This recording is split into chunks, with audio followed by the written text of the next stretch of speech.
uncertainty for the time being.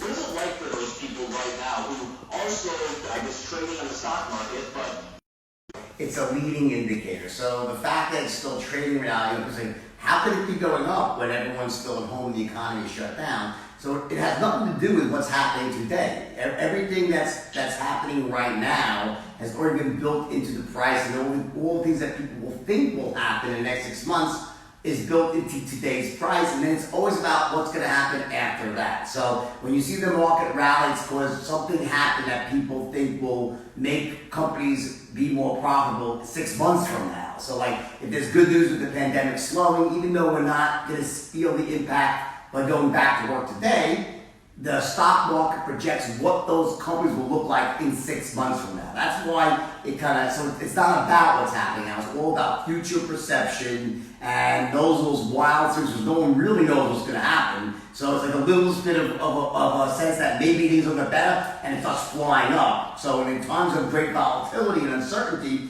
those swings are magnified in either direction. So things are never really as bad as you think, and never as great on the upside as you think, but that herd mentality, so once it's a little bit of an upswing, it goes wildly up, a little bit of a downswing, it goes wildly down. That's why you see these huge fluctuations in the market right now, and they go part and parcel with something called the VIX, which is the volatility index that measures that level of fear and uncertainty in the market. The more uncertainty there is, the more wild the gyrations will be in the market.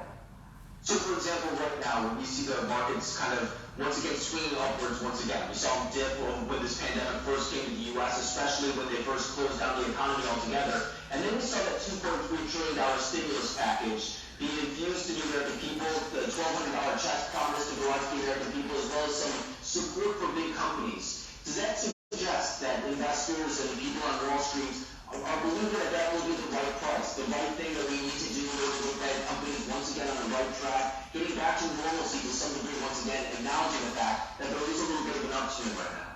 Well, again, there's also one other aspect of this, is how much direct stimulus the Federal Reserve is putting into the market. So they've added so much money into the economy and stimulus to try to drive the market up to support things, right? So you also have more money chasing after the same amount of stocks right now. So there's a little natural inflation with all the stimulus going on. So I really wouldn't put too much stock in these like swings that are going on right now, because you really don't know right now. So much of this depends on what happens over the next couple of weeks in terms of do we open up the economy or not. I personally believe that the economy should be open much sooner rather than much later. And I can't imagine that Trump is going to allow this to go on much longer because it's simply not sustainable. I don't think people will put up with it. I mean, the summer's coming around. I can't imagine people saying, stay home all summer while it's beautiful outside. Don't go play outside. Because I don't think it's possible or sustainable.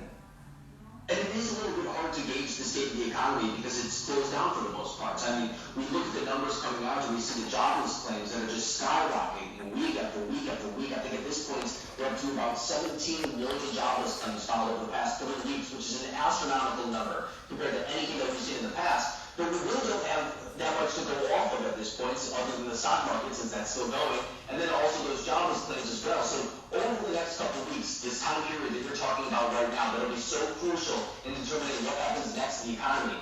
Is there any other indicator that we can look at? We can't look at wages going up or anything like that. Is there anything that we can really look at for a clear indicator of what direction we should be going?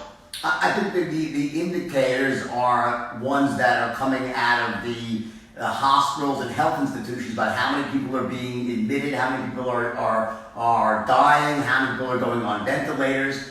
As we see, listen, the reason I believe that more than anything else, the reason the market is going up is simply because the models were completely wrong. If you look back at what we were told by the people coming out of Washington with the models, and I think they do the models there, and that they're relying on Fauci and Dr. Birx are relying on those models. They were wildly inaccurate. They were saying, 2 million people might die, it started at 2 million, right? And then they ratchet it down to 120 to 140.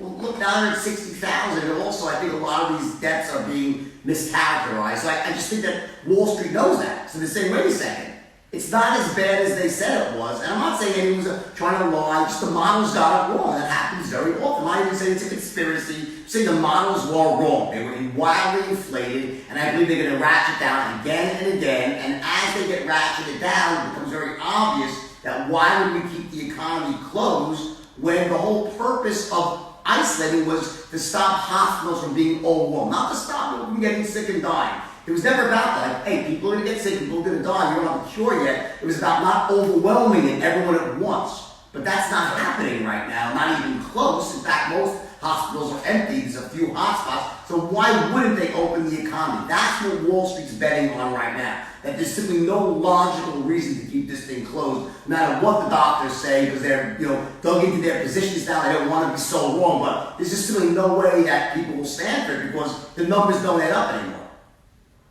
And really what you're saying, it's a good thing that the models were wrong. Absolutely, no. Of course, it's a great thing, and I'm not saying it's even a conspiracy. I'm just saying that their models are wrong. They thought it would be worse, and they have to err on the side, of course, because imagine how tragic it would have been if they were right. It would have been tragic, right? Thank God those models were wildly wrong. Fair enough, great. We were all very careful. Now let's reassess. It wasn't nearly as bad as we thought. Time to get back to work. Isolate the people who are most vulnerable. Let's get the economy going, and let's get this country back rocking and rolling. That's my view of it. No, and I think I'd be remiss if I didn't point out that it's a testament to the will of the American people, too. They were asked to social distance in something in a way that they've never done in history, and they did so effectively that they threw those models out of the equation. They did so in a way that made those models irrelevant because the American people followed through on a task that no Americans have ever been asked to do before. So it's a testament to everyone at home, too. I don't believe that. The stock markets, everything for us. Thank you very much. And coming up next, you can't Yeah, I fucking said, yeah, right. Sorry, pal. That ain't what I was saying.